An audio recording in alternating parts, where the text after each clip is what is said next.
Good morning to everyone. A very warm welcome from me. I'm Luciano Saso, the UNICA president.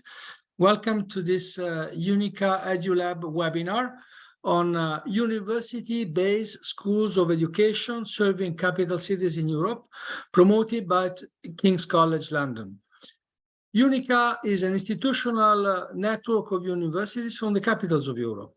It was founded in 1990, and it is currently made of 56 universities in 41 capital cities of Europe, combining over 150,000 university staff and 1.5 million students.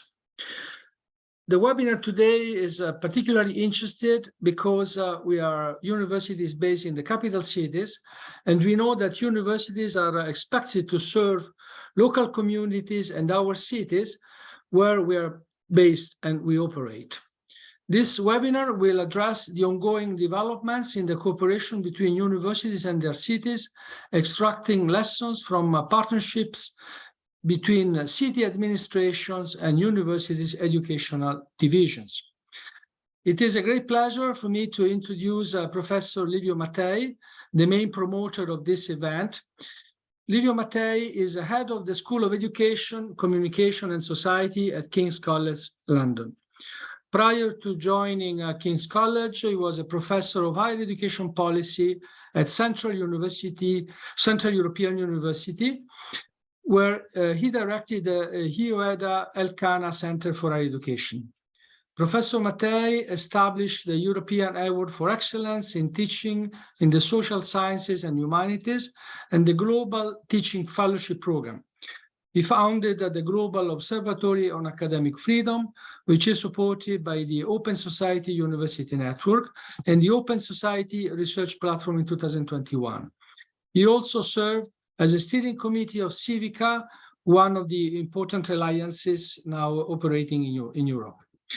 In addition to teaching at university in Europe, Dr. Mattei also was involved in cooperation with many other very prestigious institutions, such as the World Bank, UNESCO, OSCE, Council of Europe, the European Commission, etc. So it's a great pleasure to leave you the floor. Livio, thank you very much for promoting this webinar. Well, thank you very much, Luciano, and good morning, everyone. I would also like to welcome all participants to this webinar. This is a public event and I am in a public place. I hope it is not too noisy here. But in particular, I would like to welcome and thank the members of the panel, deputy mayors and university leaders from schools of education in 3 European capital cities. Personally, I am not aware of any other platform for dialogue or consultation, at least not recently, that brought together local authorities and schools of education to discuss about how the schools serve their capital cities. I am grateful to everybody for finding the time to participate. And since the idea originated with us at the School of Education, Communication and Society of King's College London, I thought I would say a few words about the webinar and the topic. The event is hosted by UNICA, the Association of Universities from the Capital Cities of Europe, and I would like to thank most warmly to Luciano, the president of UNICA, and the secretariat for all their support and for the work in organizing this event. Now, as we know, this island, the United Kingdom, has a rather convoluted history of relationship with the rest of the continent, or with what starts being now called mainland Europe, including events in the more recent times that maybe should be left unnamed today. But fact is that with all its specificities, the UK is part of Europe, of the European culture. In education, the UK has contributed models that have been borrowed and adapted, used by other European countries, whether they were pedagogical, organizational, or regulatory models. The UK has also contributed to defining educational standards and standards of scholarship, including in the scholarship of education. The UK remains a powerhouse in educational research globally, I should say. Until recently, a lot of students from the continent came to study in our universities, which have trained significant cohorts of European professionals, including in education. Some, although a lot fewer, still come. My own mentor back in Romania many years ago and one of the most influential educationalists in the country during several decades, in particular throughout the times of the post-communist reform, studied education here in London. But this relationship has been two-way or multiple-way. The UK has also learned from developments and experience in continental European countries, including in education. Collaboration between UK and continental European academics, and to a lesser extent between policymakers and regulators in the field of education, continues today, although the parameters of this collaboration are going through a process of realignment. Horrific recent developments in Eastern Europe are symptomatic for a broader realignment, that of geopolitical tectonic plates. This has an impact on education as well. These events, we can say, mark the end of any remaining post-Cold War exuberance in Europe, including in education. For quite a while after the fall of the Berlin Wall and the dismantling of the Iron Curtain, many in Europe and perhaps in the world expected or believed that what was coming was an unstoppable march towards more and more democracy, uninterrupted peace, more Europe, unrelenting economic growth based on an ever-growing, exponentially growing corpus of knowledge, and more education at all levels, including international education, supporting a larger and better qualified labor force. These narratives were severely corroded already during the Great Recession of 2007-2009. Russia's invasion of Ukraine is, in a way, the final act in all this. We realized that if not an Iron Curtain, then at least a new iron veil, or perhaps an iron shroud, has fallen over certain parts of the world. And it has become rapidly clear where the UK wishes to be positioned, on which side of this new political, but also cultural, intellectual, and educational divide. The project of this webinar is very limited in scope, obviously. But in that way, it is a European project, not a political one, but touching on intellectual, professional, and policy dimensions. It is what we sometimes call a peer learning exercise. More precisely, as Luciano already mentioned, we thought it would be useful to learn from each other in contemporary Europe about challenges and also positive experiences regarding the work of university-based departments and schools of education in capital cities. There are a few assumptions we suggest testing in the discussion today, and maybe a few more pointed questions to address. The first one, operating as a school of education in a capital city often brings about different challenges compared to other cities of region of the same country. If this is true, what are the specific challenges? Also, are there specific contributions required from the School of Education in capital cities? Second, schools of education from capital cities, even when they also serve national or international constituencies, have a particular obligations toward their cities. Luciano also mentioned it. Again, if this is true, what does it mean exactly? And who has to play what role in articulating modalities to pursue and fulfill this obligation? Third, if both schools of education and local or municipal authorities in the capital cities have an interest in and an obligation to serve their respective capital cities, do they need to work together in this? In what ways? Fourth and last, in England, local authorities in general, including in London, have very limited prerogatives with regard to education, whether it is about policy or regulations, support, including funding or control. This has not always been like that. Is it the case in other countries as well nowadays? Is it a justified or a productive model of organization? Before putting forward these broader considerations, I should acknowledge that the original impetus for organizing this event came from everyday experiences and work. Many of my colleagues at King's, at the School of Education, Communication and Society, are not from London or the UK. The school has a genuinely global reputation of excellence. But whether locals or coming from elsewhere, and knowing that we work in an international school and university, we are all keenly aware that we are in London, and as a school promoting research and practice-based education, and also advanced scholarship of education broadly conceived as a situated social practice, we have an obligation to this amazing capital city. Our school has a long tradition in doing just that. Many colleagues continue to do it today. There are questions, however, regarding how best to calibrate this contribution at the present time, a time of major but somewhat uncertain evolutions in geopolitics and national politics alike that have an impact in education trends at home and abroad, and in student enrollment. We thought that the particular variable in this complex equation, which is most often ignored, is the dialogue between schools of education and local municipal authorities. We are very keen to contribute to this dialogue and even more to learn from it. Thank you very much.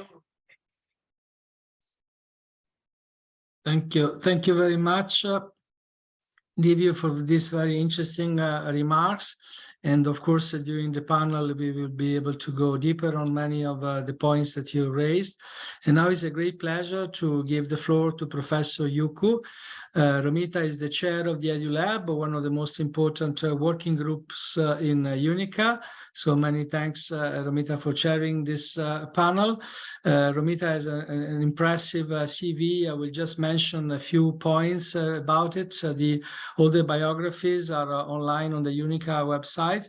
Romita is the president of the board of trustees of University of Bucharest and also professor at the Department of the Educational Sciences.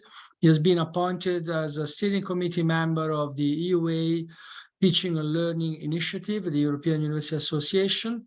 He has been acting rector of University Bucharest in 2016-2017, vice rector for academic affairs for more than 16 years.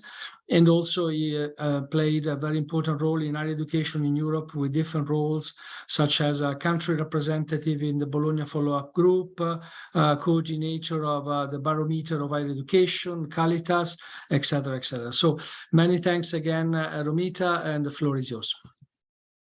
Thank you very much, Luciano. It's a privilege for me to moderate this panel and also to contribute to a special event, which is just giving us a huge opportunity to link universities and local communities in a very broader sense, marked by strategical perspective, which is at the European level emphasized through the dynamics of this process. Thank you so much for being with us. I have the honor to introduce our distinguished guests and speakers, and we have the pleasure, for me, it will be one of the special, to introduce our first guest, Joanne McCartney, which is the statutory deputy mayor of London. She has been a member of the London Assembly since June 2004. And as a representative for Anfield and Haringey, Joanne was being vocal about putting the issues that matter to local people of London's political agenda. In May 2016, Sadiq Khan appointed Joanne to the position of Deputy Mayor of London. Among her duties, Joanne can act on behalf of the mayor and can represent him at arrangements across London. Joanne is also Deputy Mayor for Children and Families. Her priorities include improving childcare and early years education, working with London boroughs to provide a good school place for every child, promoting and celebrating excellent teaching in London, and leading a London-wide effort to recruit a new generation of head teachers. That's an impressive presentation visit card, dear Joanne. I'll kindly ask Jess to open and to say us a few words. The floor is yours for a very short intervention at this moment,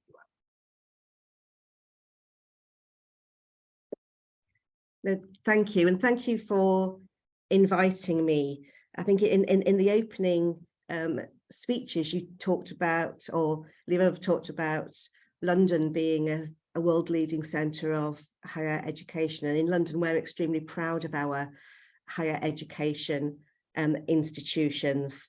So I'm delighted to be here, and I'm also delighted to be answering some of the questions that they put to us later on. Thank you.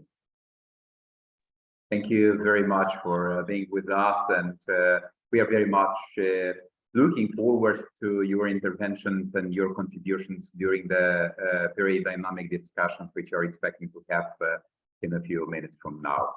The next important speaker, and I'm just try to alternate in introducing our guests. It's the mayor of the Sector 6 of Bucharest, Ciprian Ciucu.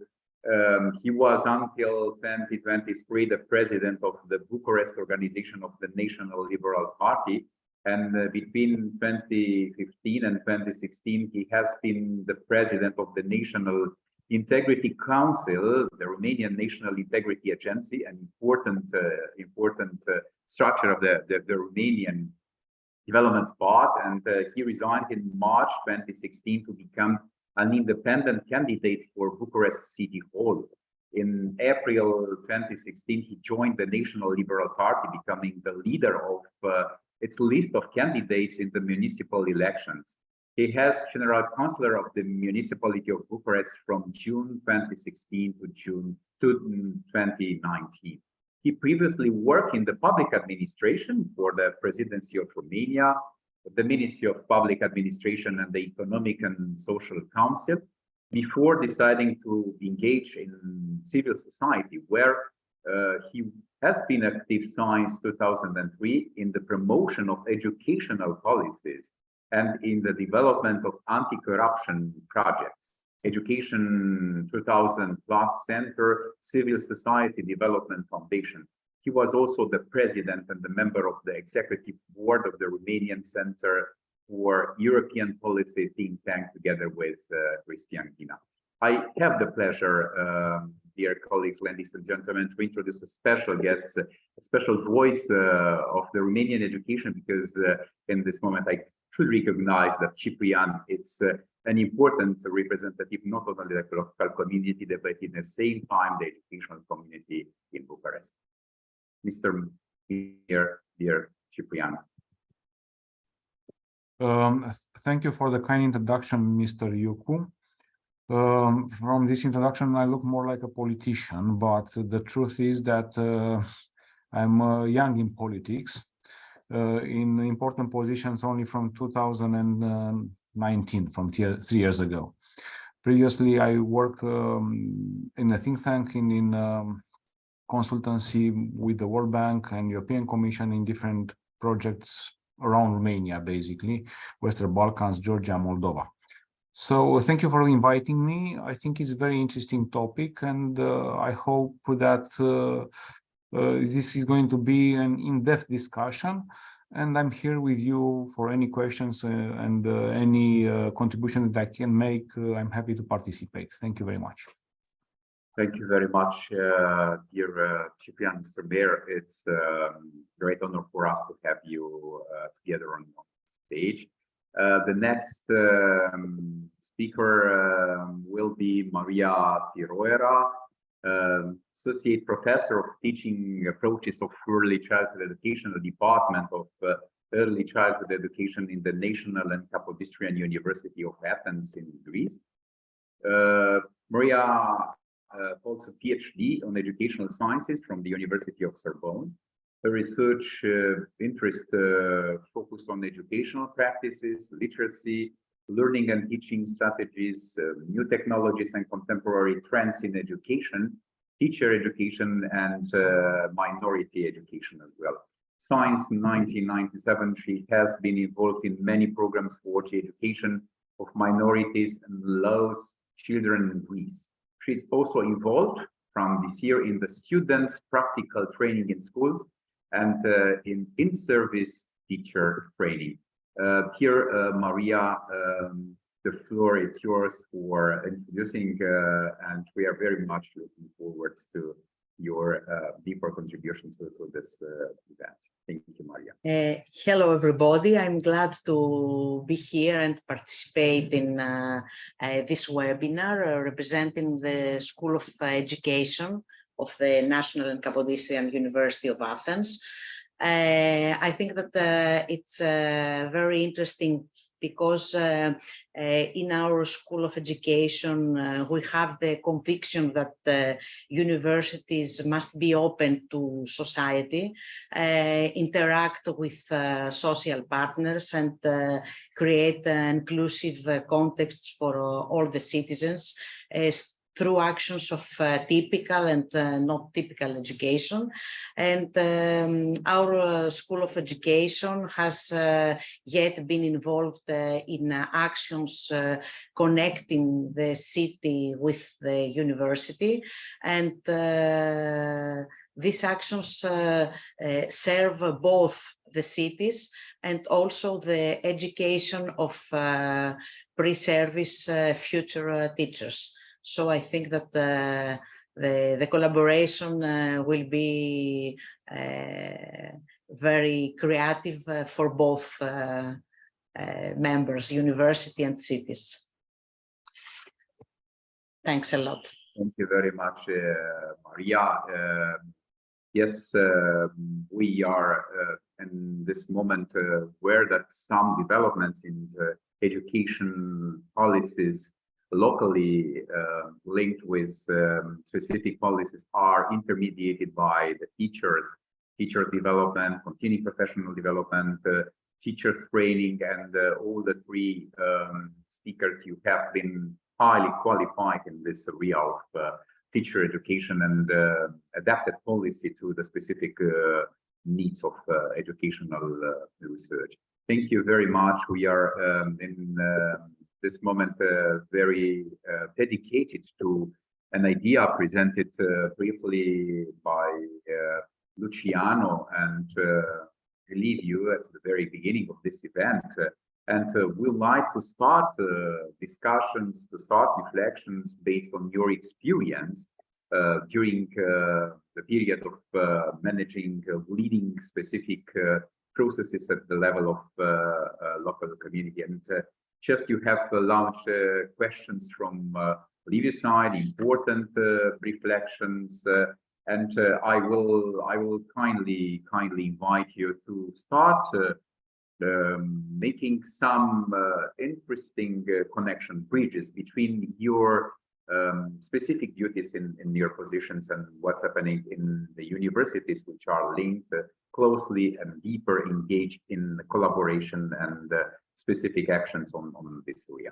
Please feel free to start and to break the ice, and your floor is open for intervention. Joan, if you like to start following the first of intervention. Yes, thank you. I think like many cities, we have certain priorities that are probably in common. So we need to build many more affordable homes. We want to make our transport more affordable and greener. We're tackling air pollution so that we have healthier cities. We've got issues with London's economy. And of course, we want to ensure that London is safe and secure for all that live and study here. And also at the heart of all that is making sure that London's diverse communities are taken with us and a part of any policy development that we have.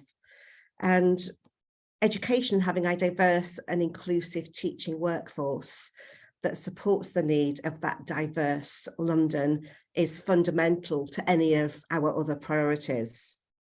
And as I've said before, you know, we are lucky in London that the breadth and the quality of our leading centres of higher education are world class, and that the schools of education based in our universities play a vital role in developing and producing our future teachers, and also in conducting world-leading research and evaluation to support innovation and best practice in our education system. So I'm extremely proud of the quality of the schools of education that we have in our city. And of course, that includes a lot of that work led by King's College, London School of Education, Community and Society. However, I do think there is greater scope for collaboration between city leaders and our schools of education to identify shared priorities for research and for us to also share our insights for our engagement with our population, but also with the education sector, so that we can help inform each other about those priorities. So if I can give an example, in 2019, the Mayor of London was delegated responsibility for London's adult education budget. That's approximately £330 million per year to support adult learning in the city. Now, we know that schools of education are also conducting vital research and leadership into the adult learning space. However, it's less prevalent.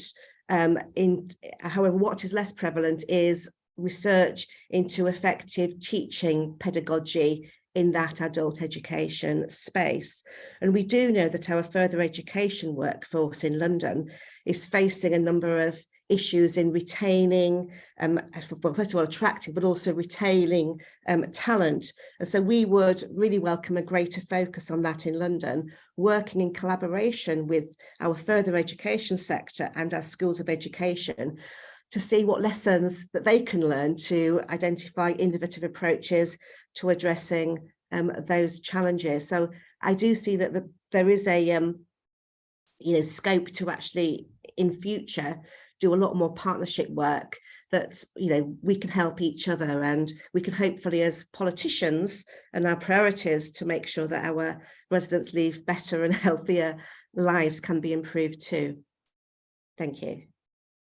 Thank you very much, Joanne. It was an interesting remark related to the London adult education policy developed in this area. We now are very much focusing our policies in adult education, lifelong learning. We are talking about micro-credentials and some others, new flexible ways for redesigning academic curricula to adapt to the specific needs which are coming from the society's part and also from the labor market as well. We really very much appreciate this proposal, and could be also taken into account in other cities, in other contexts. It is very interesting. Thank you. If there are some other points which would like to emphasize, we are also contributing, Liviu and myself, for just adding some points if it's necessary to enrich discussions and to enlarge the perspective for focusing discourse in some intensive ways. If there are some other points, Ciprian, would you like to add something in this context? Thank you. Yeah, as a mayor, I want to just say a few words about Sector 6, because you have to understand what I'm representing. So Sector 6 is in the west part of Bucharest. Bucharest is divided into 6 sectors, each one of them having his own local council and his direct elected mayor. We are kind of coordinated by the general mayor. I'm saying kind of because he's not coordinating us, but this is something that I have to deal right now, right here in Bucharest, but it's not concerning you. So our specificity is that we have a lot of housing, a lot of communist blocks, as you know, they were designed in the 60s, the 70s, when we have this socialist approach into architecture. And also we have a lot of new residential area, also mainly blocks, and also we have a lot of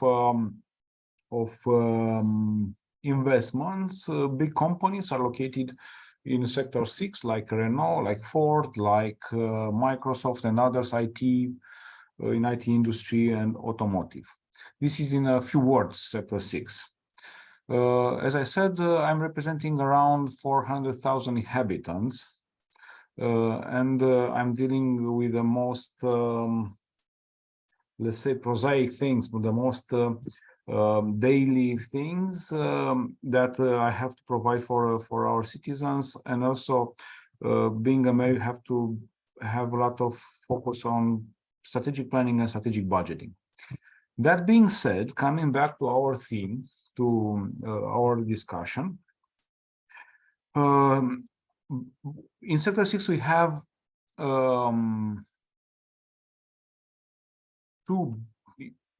almost three important universities. I'm talking about the State University first of all. We have a Polytechnical University, and we have also the medicine, medicine university. I think medicine is if it is correct. And we have a lot of students and some of the facility of the University of Bucharest. Also, we have also some other private universities, but they are not so prominent like the above mentioned. So in this regard, the district mayor, the Sector 6 mayor, is coordinating is not coordinating, sorry, it's administrating 67 schools. I'm including here kindergarten, primary, secondary, tertiary education, without universities, of course, because they have their own management. So in Romania, the Ministry of Education is coordinating all the policies regarding education, like curricula, like teacher training, evaluation. You know better than me. We are doing real estate management, basically, and maintenance of schools. The thing is that I'm not very happy in some areas, and I think we should increase our collaboration, especially not only with the Ministry of Education, but also with the university themselves. For instance, I don't think that the curricula in our vocational education schools, technical education, is not very up to date. We have these policies of the Ministry of Education regarding dual education, like in Germany, you know, the German model of dual education, of course, that we are trying to implement, but without much success. And in my opinion, one of the reasons is that is not relevant, the curricula. So we have to rewrite the curricula for those schools to be. Let me give you an example. For instance, we have this automotive industry, and we have to provide students that will that they are going to have some practice in their facilities. So our curricula is around, it was written in the 80s, 70s, 80s, 90s, but now the competencies that they need are more to take a piece of the I don't know how to explain it in a technical language, to take a piece of some device and just to match it and follow some instructions. You don't have to take the hammer and just to, if I'm making myself clear, and repair it. Yeah, because there's a lot of electricity, a lot of connections, a lot of new technologies, a lot of IT, and they need those type of competencies. They don't need, of course, you have to know how to measure and how to cut and so on. But of course, they need also language. Different products are coming in different languages, that depending on the origin country of the product and so on. So I contacted already the Ministry of Education and the schools, and we are trying to pilot this new approach. And what we basically need from the university, and also maybe I'm talking now with Mr. Yukub. Sorry, this is very local, but you may take it as an example and extrapolate it for another situation, is those people that have the know-how to redesign curriculum, yeah, because it's very specific. If you, of course, the business environment, they know what to ask, and they know what competencies they need from the formal education. They do not know how to write, you know, following the legislation that we have and following the principles of education, how to design and write the curricula and the teaching objectives and so on.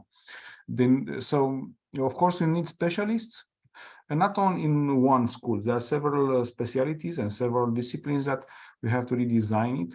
And of course, we cannot do it without the help of the university, of the School of Educations, because they are the most competent people in this regard. So this is a very specific thing, very narrow. It's very local also. I don't know if it is the same in other countries, but my contribution was about what I'm dealing with, because I'm not a theoretician, I'm a practitioner. Of course, I like very much concepts. You cannot have knowledge and education and progress without concepts and without theory. But it is not up to me to be a specialist in this. I'm a decision maker. I have to work with a real specialist, helping us to design a better education system in Bucharest. Thank you very much, Ciprian. We believe that your actions all have been based on collaboration with institutions, and you have developed such a collaboration from very few times ago. In the past, you have been a promoter, an important one of the policies related to the developments and the European policies, and Europeanization of education in Romania has been based in a way from your contribution, not now as a mayor, but as an expert in the area of education. Yes, the realities are in this moment that the community are facing challenges such as functional analphabetism, segregation, social discrepancies, poverty, and many levels. And in this context, a mayor should provide policies for just tackling with this one, but in the same time, he or she will just provide some specific support, kindly asking universities in this context to provide consultancy, to provide advising processes in order to make decisions at the local or regional. In this context, I will kindly ask Maria, in which way universities could contribute to this process? There are a lot of needs coming from the society and then from the local authorities. There are universities, our schools, ready to support this process and to offer such kind of expected reactions or answers. Yes, I think that it's a very interesting opportunity to make this collaboration in order to support the cities. For example, I can give you some examples for our experience of the city of Athens and describe a little the situation. In Greece, all schools and educational structures are under the auspices of Ministry of Education. So it's quite a centralized system. So the municipalities own the buildings. So the municipalities can provide school buildings to host activities. The program, the curricula, the ways of evaluation, etc., is under the auspices of Ministry of Education.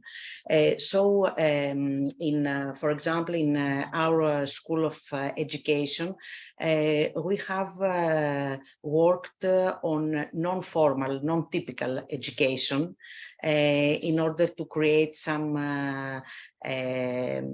connections between university and the city of Athens, and it was a great. We had some very creative experiences from 3 programs. The first one, it was a program called Open Schools. open schools of the city of Athens. In that program, members of the Department of Early Childhood Education participated for a program that was aimed to transform the local public schools of the municipality of Athens into centers for sports, creative learning, language courses, and other activities for all Athenians and refugees. And in this program from 2015 until 2021, there were a great number of participants who participated in creative workshops for all ages, not only for children, but also for adults. And there was also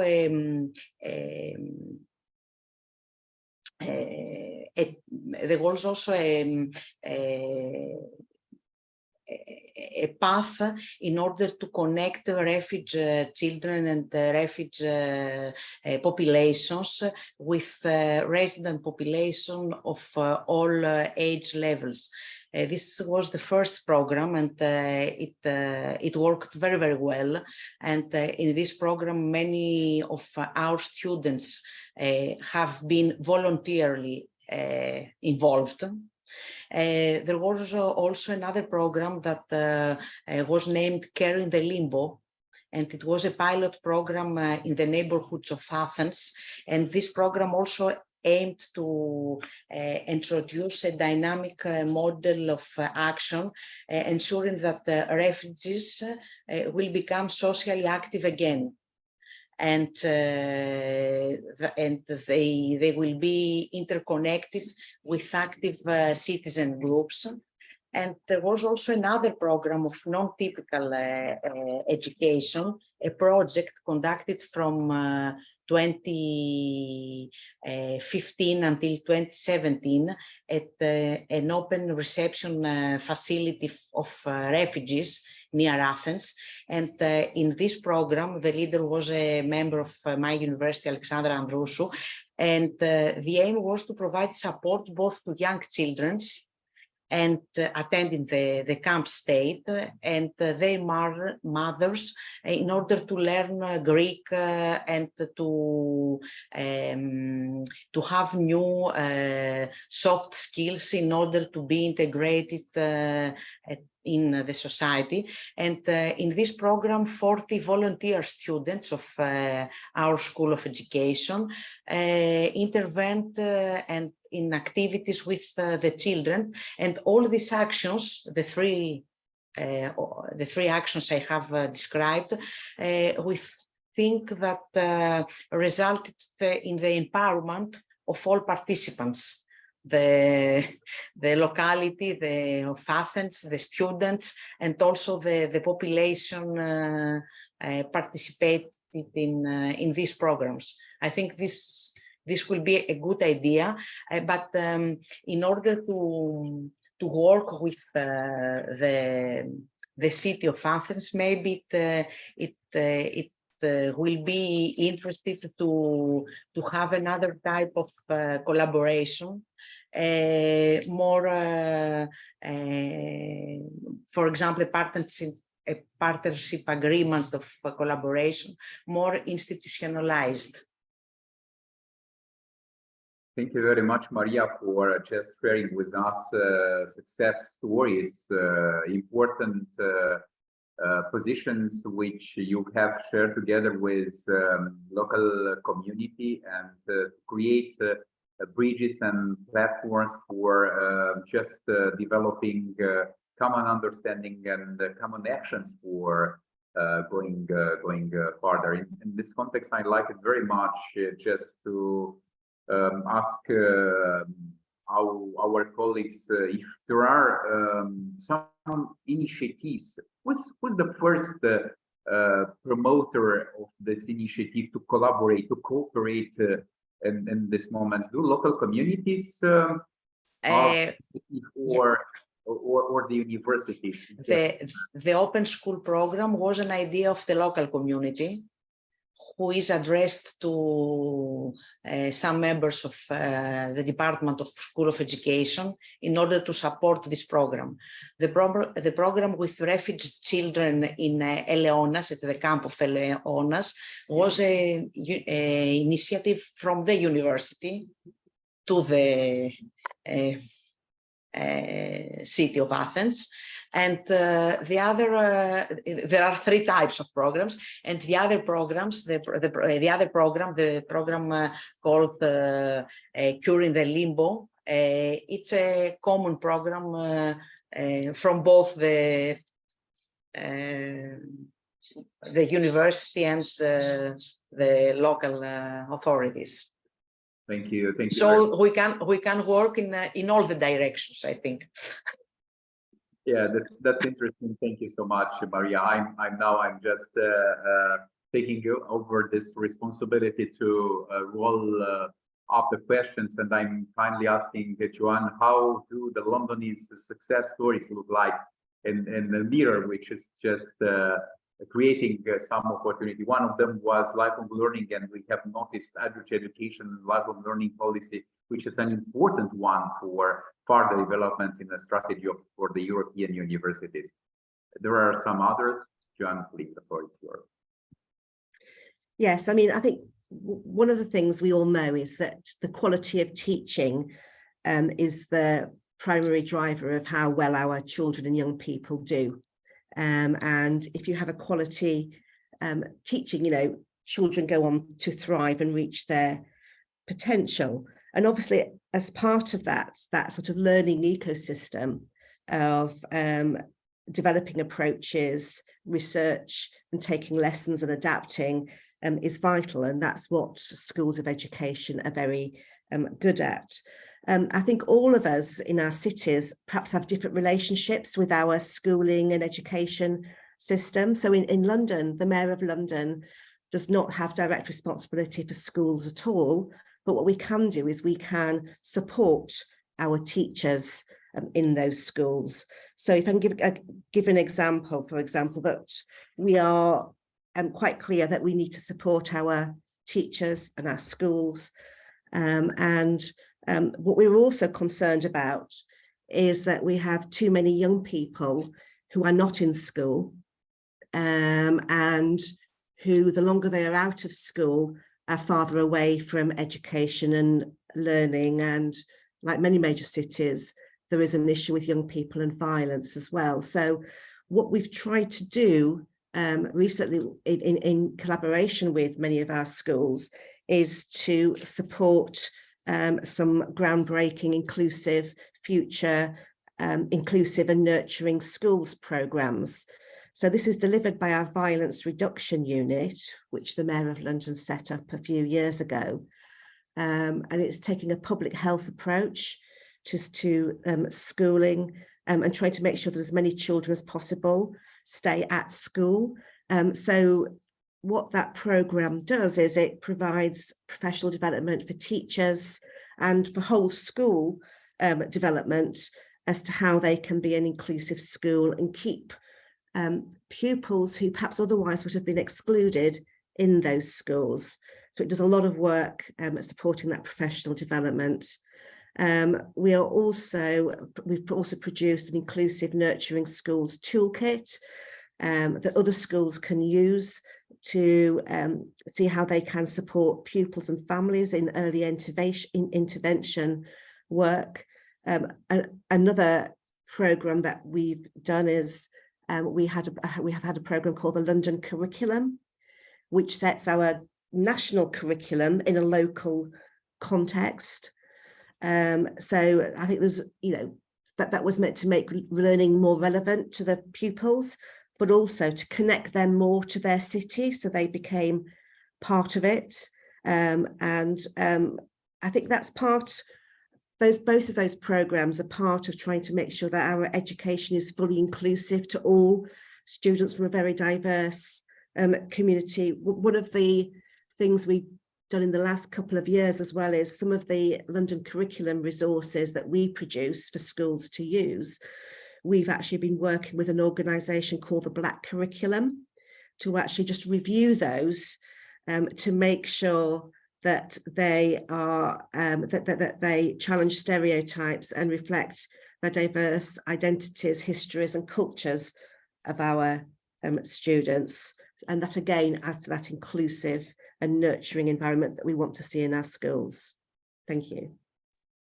Thank you very much, Joanne. It's very interesting to mention two important topics in this context of public policies linked with the local environment, inclusiveness, and the policy which will be focused on inclusiveness in education, and inclusive education as part of teacher trainings, developing some specific areas provided by the School of Education to increase the level of professionalization of teachers who are just going to teach, but in the same time you are just talking about some additional services which are provided to offer inclusivity as a local community, as a policy, which is an important one. I remember very well the success of the multilingualism and the policies which are related to this topic, but this is a further one, and I'm coming a little bit back to what previously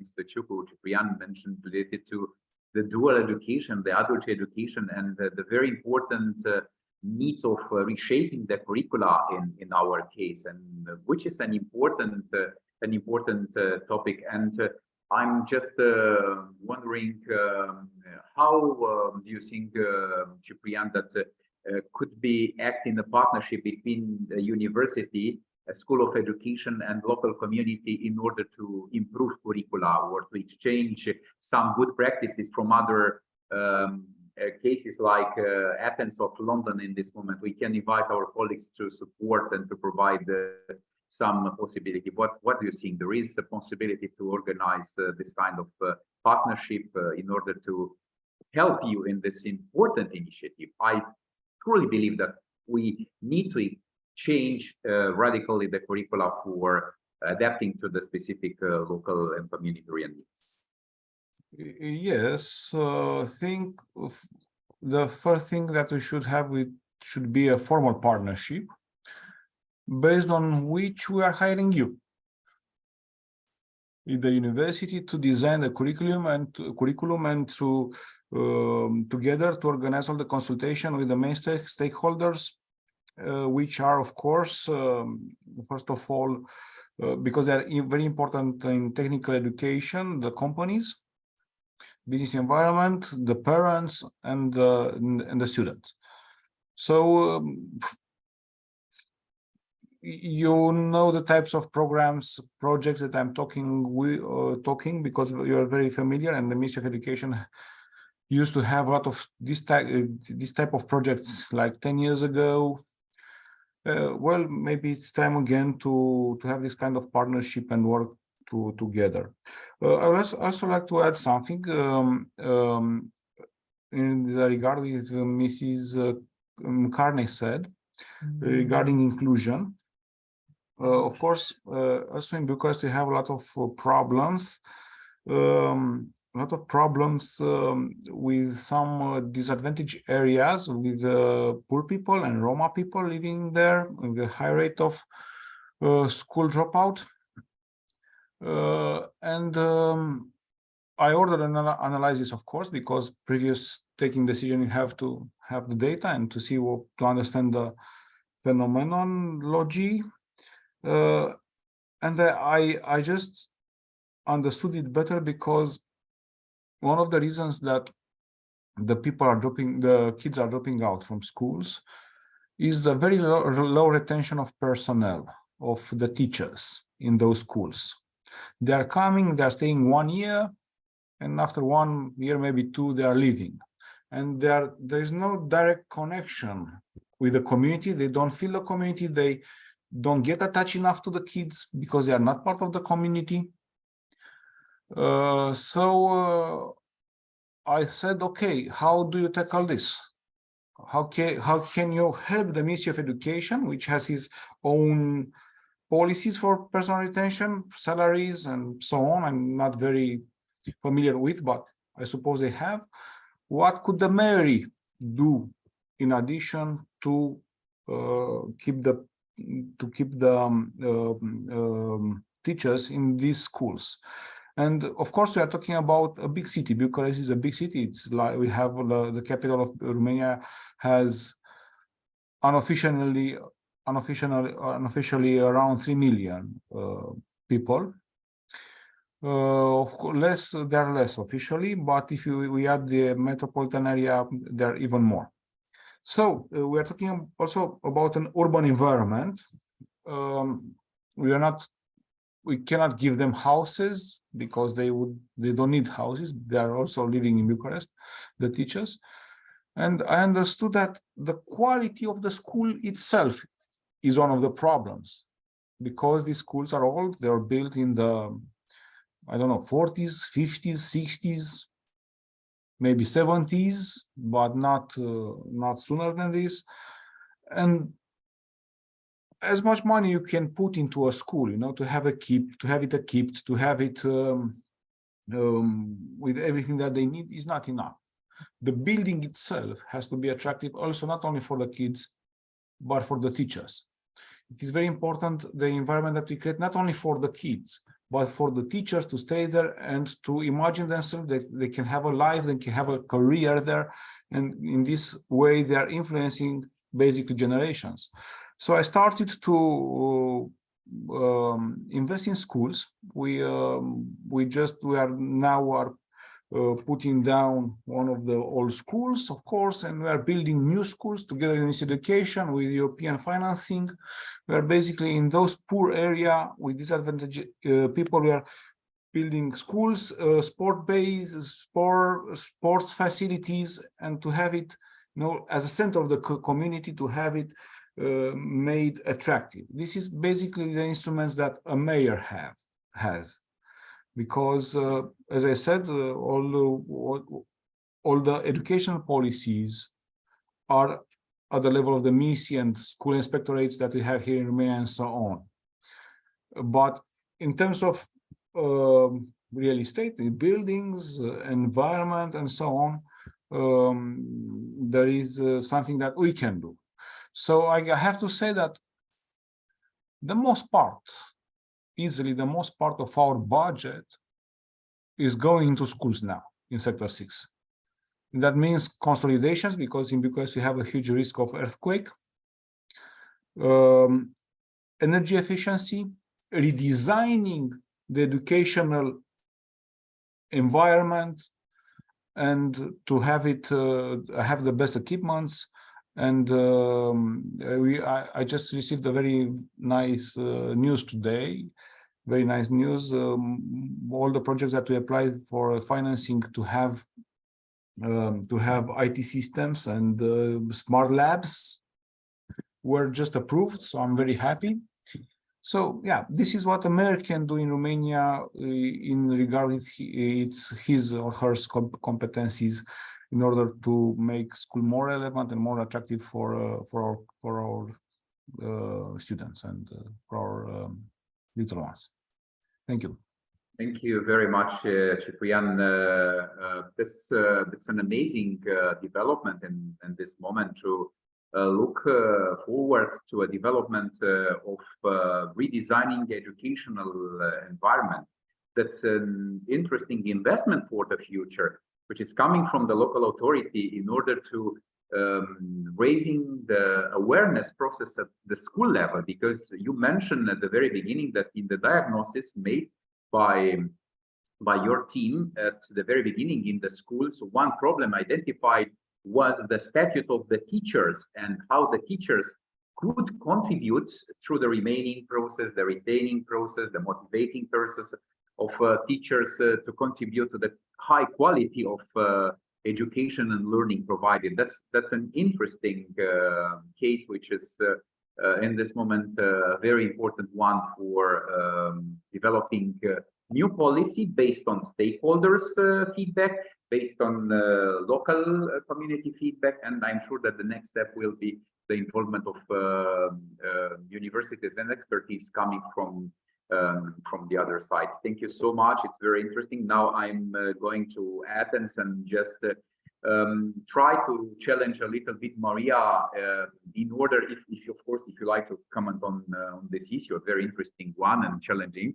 But in the same time, I'm just try to challenge you in which way we can identify some common platform for using research from university to increase and to support the developments in the local area.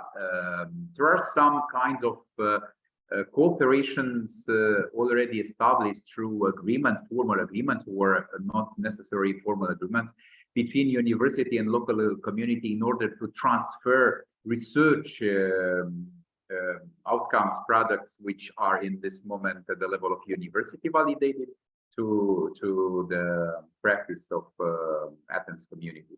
Because you mentioned very interesting stories, success stories about the cooperation between Capodistria University School and the local authority in Athens.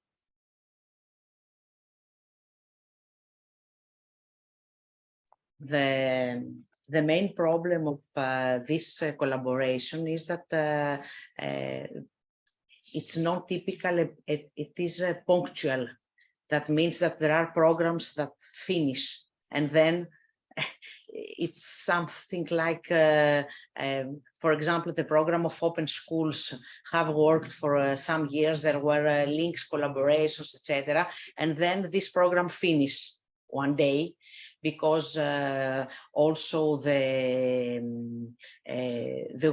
was a finance. The fundings was from a foundation, the economical fundings. So there is not a continuity in the collaboration, and I think that it's very important to create most relations with continuity between schools and the university. I think that as Alexandros, who mentioned before, that the renovating and redesigning school buildings will be also a very interesting topic of collaboration between schools of education and municipalities. And I think that also some other things that we can do, because I'm not sure that we have a very clear idea concerning the special needs of the capital city of Athens, that we have also to collaborate in order to identify these needs. And we have also to involve in this collaboration School of Education, social workers, parents, and that means all the partners that live in the city and can create a commune,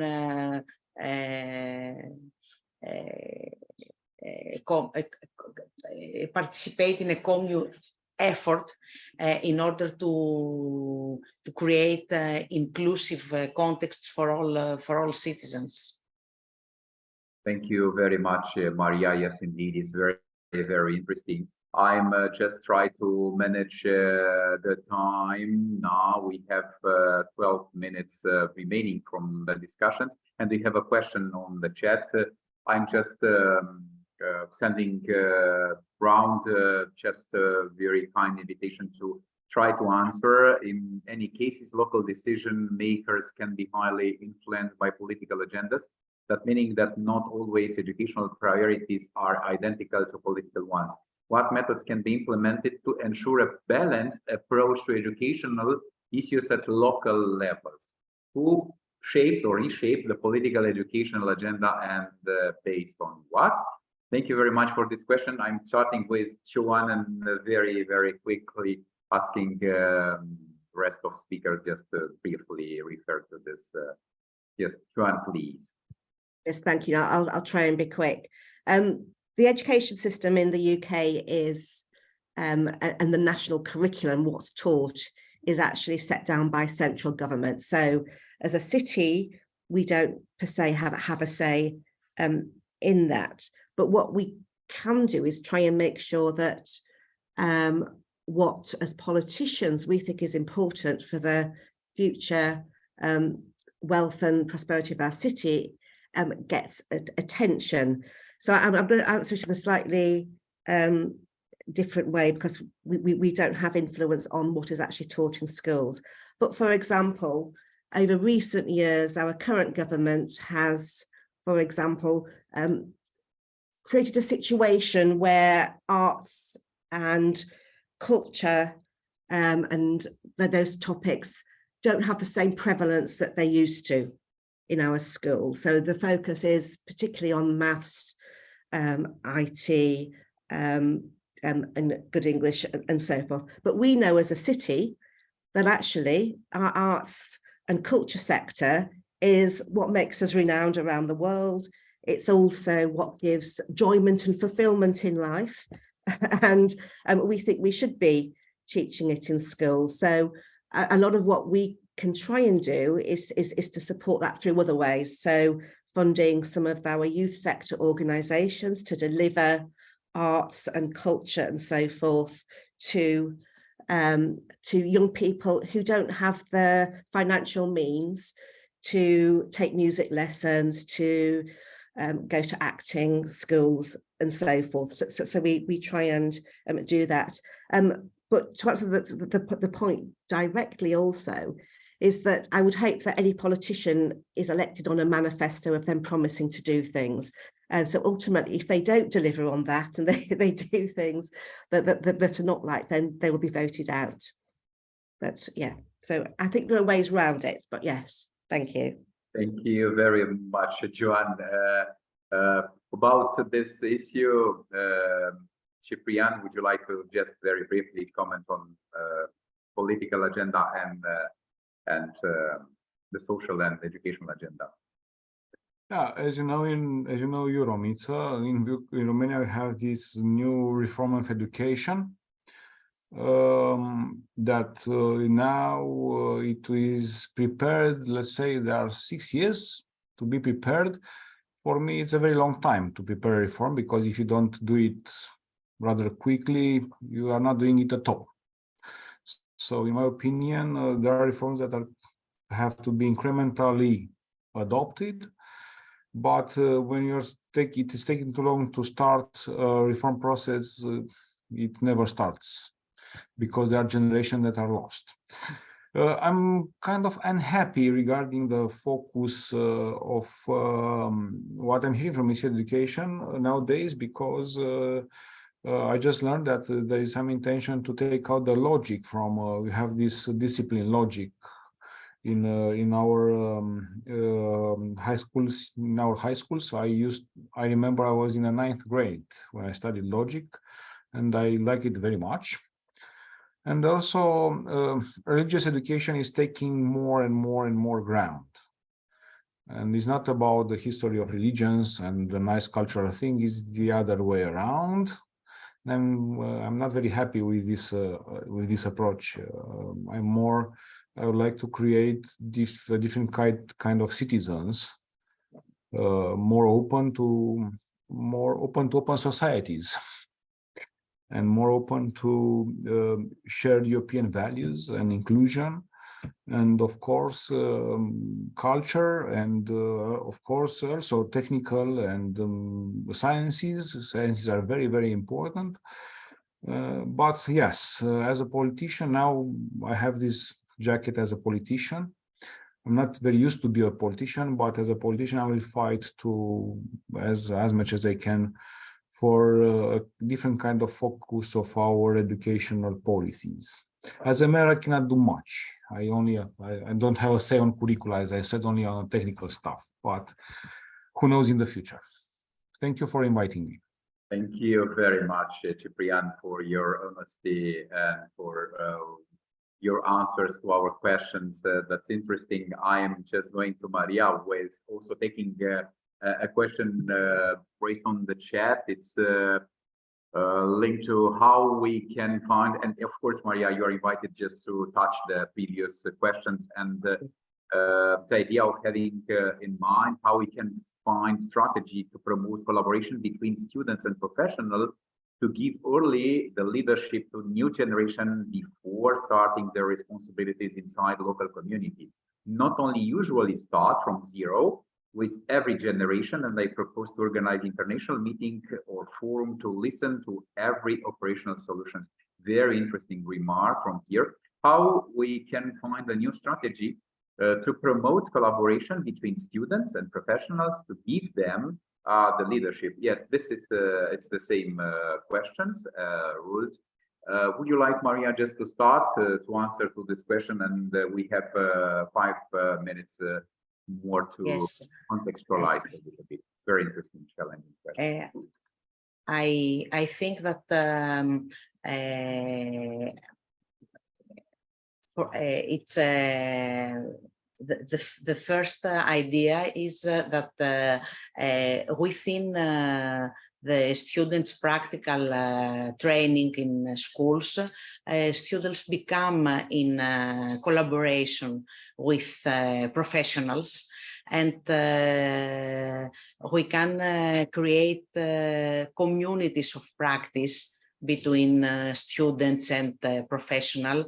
We can work with professional as mentors for the students, and in this way the new generation will be more prepared to afford the situation in typical and also non-typical education. In Greece, we try in the School of Education to promote this collaboration. It's not all the time very easy, but I think that it's a great solution, and we try with different ways, also with online communities of learning and practice, and make some collaborations between professionals and students. Thank you very much, Maria, for your answer. We have now 3, 4, 5 minutes for one last question linked to the barriers and some obstacles which are seen when cooperating within educational institutions and the local communities are just saying. But in the same time, I will kindly invite to combine this question with just a statement, if you like, or some keywords which are just proposing us for successful cooperation between universities and local communities. I'm starting with Maria, and then Ciprian and Joan, and then I'm coming to an end with our discussion. Very briefly.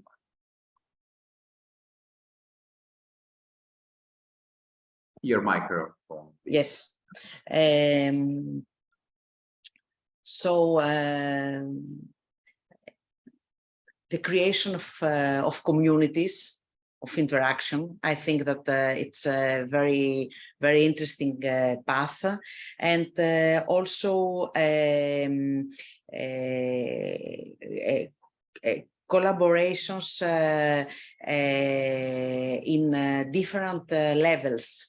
In the level of typical or not typical education, in more in non-formal, but also in more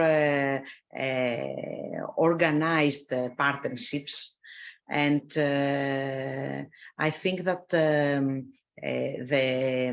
the central idea could be the creation of inclusive contexts for all citizens in cities, and for also children and adults. Thank you very much, Maria. The bridges for the future will be in the generational bridges and the new context for cooperation in interinstitutional one. Thank you so much. Ciprian. I'll be very brief. I feel the need to have more knowledge and evidence policies in decision making as a mayor, and of course you can find this data and this capacity of analyzing data and making and having conclusions and recommendations and everything at the universities, because there are the people that are dealing with data and analysis and policies. And of course, I started having more and more collaboration with the universities in sector Cs, and not only in sector Cs. And I'm going to develop furthermore this relation and bring knowledge into decision making at the local public administration and in regard with the communities. Thank you. Thank you very much, Ciprian. Then last but not the least, Joan, with your last idea statement. Thank you for your contribution. Yeah. Thank you. And once again, thank you for inviting me to take part in this, because that collaboration and sharing ideas is important, not only within your own city, but across cities as well. And I know there's a lot we can learn from each other. I think it's fair to say that in London, we've sort of engaged with our universities on an ad hoc basis. But what we've recently done is we recently set up a London Research and Policy Partnership, where we aim to formalise the link between our city government and our higher education institutions to make a stronger partnership, to bring policymakers and academics together to try and solve some of those challenges that I outlined when I started speaking. And if I can just give you a quick example, one of the first pieces of work that's coming out of that partnership is around the Mayor's New Deal for young people. He's aiming to pair 100,000 young people with mentors to support them when they need it. And we have recently partnered with the University of East London to get them to map the mentoring landscape and the academic researchers out there. And we hope to add to that as part of this policy partnership. So hopefully in the future, we'll have a much more strategic and formalised way forward. But thank you again for inviting me to talk. Thank you very much, Joan. We are very much appreciating your contributions and your ideas. Now, we are just very much looking to a list of thinking points for the future: stakeholders, redesigning the learning environment, inclusiveness, teachers as professionals, and last but not the least, trust and commitment, which are so important for the next step of building a cooperation, collaboration, and of course, in an important looking or thinking for the future, a bridge of trust between two institutions. I'm very grateful as moderator for your contributions. You supported and helped me very much on doing this job in a sense very dedicatedly to the audience and our people. This event will be also recorded and then will be publicly appreciated, and I'm sure that will be used as a good practice for building and creating cooperations between our institutions, universities, and local communities as well. Now, our main important, the promoter, and of course the beauty of mind is I'm like very much to said when I'm just introducing leave you Matei for the last words between your thoughts and expectations. Leave you the floor. Well, thank you very much, Romito. So this was a fascinating discussion. So I learned a lot and took a lot of notes. I don't think I'm in a position to utter any final words, but I would like to share a few thoughts in two groups, and I'll be very brief in each of them. So one is regarding what I learned a little bit about what is happening in London, and where do we stand ourselves, the School of Education, Communication and Society at King's, and then the other one, some lessons, at least personal lessons from this discussion with colleagues from other countries.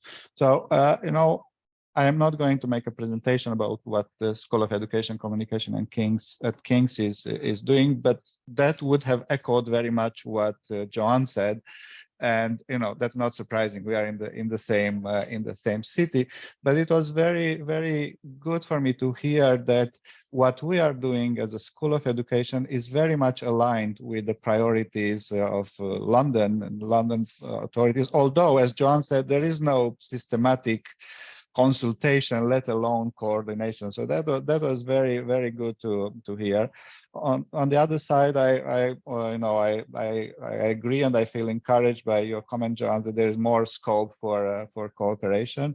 And it was very interesting the examples that you mentioned, and some of them are new for me. I didn't know that London had a responsibility and a budget for adult education, for example. So that's very interesting. And you mentioned other examples, the need perhaps for more research on pedagogical research on adult education and this policy coordination unit. So there is a lot that is happening, which is very good. Now, very briefly, really, so what we are trying to do in order to make a contribution to the city is, on the one side, training professionals, including in education. So we have a large portfolio of teacher training programs and also master programs in education. And very interestingly, we have about half of our international students, our students are international, half are home students, but home students are mainly, if not exclusively, from London. So we are geared towards students from London, and our students are often professionals who work, and they come to take further to improve their education. And also, we are quite proud of the fact that we recruit students who train to become teachers, and then they stay in London. So 80% of the students who go through our teacher training program will stay in London. So we believe we do make a contribution in this regard. So another way of making a contribution is through research. And we are in a very good and perhaps special position because we are a School of Education, Communication and Society. So our research is educational research, pedagogical research, but not only that. So we look at this from a broader perspective, including social aspects, ethnic diversity, which is so important for London, aspects regarding, for example, language acquisition, and teaching of languages, English as a second language, or communication, how public authorities or authorities in general communicate with the citizens of London in matters of COVID, for example. So that's one area where we continue to try to make a contribution. We do less of policy advising. And when we do that, we rather engage with national level politicians than local. So I won't continue there. So in terms of some kind of lessons to take home that I would like to mention, I think we realize there are differences between the capital cities, and there are different priorities.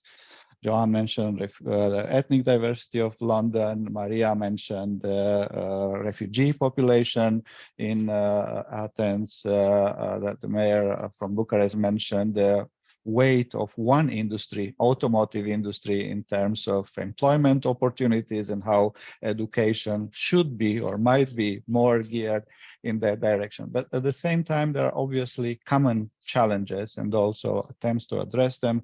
There was talk about teacher retention, quality of teaching, facilities maintenance, to mention just a few. And I think we learned that cooperation between schools of education and local authorities is needed, is happening to a large extent, but there is more scope for that. A second lesson for me was that local authorities in capital cities of Europe do actually have decision prerogative. They can decide on priorities. They can decide on how they can pursue this, and that is very, very interesting.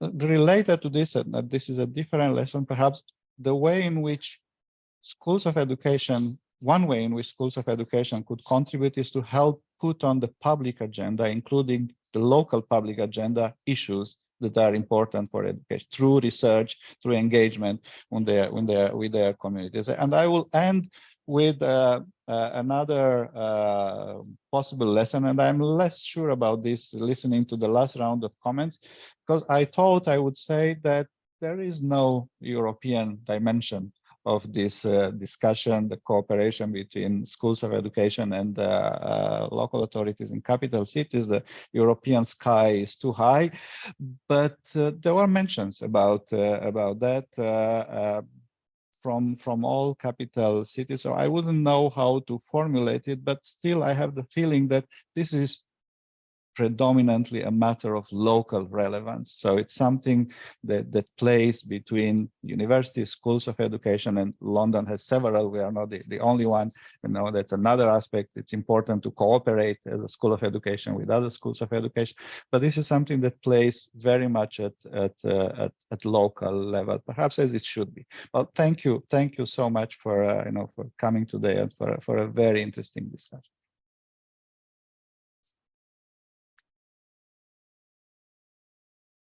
Many thanks again to all of you, especially to the panelists and to Romita for sharing so well this webinar. Again, to Leo for promoting this webinar of such an interesting topic. Again, thank you very much, and see you soon on another UNICA event. We have a rich calendar. Please have a look on our website, and we hope to see you soon. Thank you.